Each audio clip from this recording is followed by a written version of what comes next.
अस्सलामुअलैकुम दोस्तों, क्या हाल चाल है। इस वीडियो में दो खबरों का जिक्र करेंगे जी। एक है वेदर अलर्ट समुद्री तूफान और दूसरी है ओमानी वुमेन डे की तकरीबात कैंसिल करने का ऐलान किया है। आज 16 अक्टूबर 2023 और सोमवार का दिन है। ओमान में हर साल ओमानी वुमेन डे जो कि 17 अक्टूबर को होता है और उसको पुरजोश अंदाज में बहुत बड़ी बड़ी तकरीबात करके मनाया जाता है। इस दफ़ा मिनिस्ट्री ऑफ सोशल ने वो तमाम तकरीबात कैंसिल करने का ऐलान कर दिया है। कहीं पर कोई ख़ास तकरीब नहीं होगी और मज़ीद ये कहा गया कि फ़लस्तीनियों के साथ इज़हार यकजहती के लिए इस दिन को बिल्कुल आम दिनों की तरह गुजारा जाए, ना कि सेलिब्रेशन की जाए। यानी एक तरफ मुसलमान मज़ालम का शिकार है हमारे बहन भाई और दूसरी तरफ हम जश्न मना रहे हैं, ऐसा बिल्कुल नहीं है, जो कि बहुत ही बड़ी खुशाइंद बात है। बहुत सारे लोग ये एक्सपेक्ट कर रहे थे कि ऐसा होना चाहिए और उसी के मुताबिक देख लें बयान आ गया।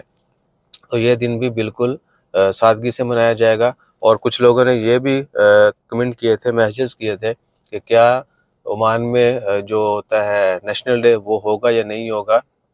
दो खबरों का कहा था, तीन हो गई। तो नेशनल डे के हवाले से फ़िलहाल अभी तक कोई खबर नहीं है कि होगा नहीं होगा।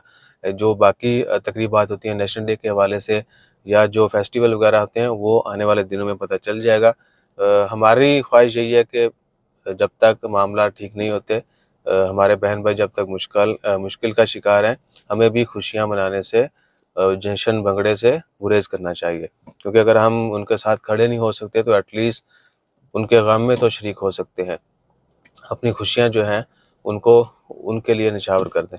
अच्छा, उसके बाद है ओमान में वेदर अलर्ट। कल खबर आई थी कि जी अरेबियन सी में कुछ डिप्रेशन की वजह से वेदर चेंजेस होंगी ओमान में और कुछ जगहों पे बारिश के भी इम्कानात हैं। फ़िलहाल समुद्री तूफ़ान का कोई ख़दशा नहीं है, बस हल्का-फुल्का कह लें कि वो कहीं न कहीं कुछ ना कुछ होता रहता है। अल्लाह ताला खैर फ़रमाए। लेकिन लो डिप्रेशन की वजह से जो मौसम है उसके ऊपर थोड़ा-सा फ़र्क पड़ेगा और वो कहीं-कहीं बारिश हो सकती है या कह लें कि इसी बहाने जो है ओमान में सर्दी आ सकती है। इस दफ़ा जो है सर्दी नहीं आई अभी तक, वरना अक्टूबर में काफ़ी मौसम खुशगवार हो जाता है, गर्मी का असर काफ़ी कम हो जाता है। तो अपना ख़्याल रखिए और आजकल इन्फ्लुएंज़ा और बाकी बहुत सारी मौसमी बीमारियाँ जो हैं वो भी चल रही हैं, उनसे बच के रहिएगा, दुआ में याद रखिएगा। जज़ाकल्लाह, अल्लाह हाफ़िज़।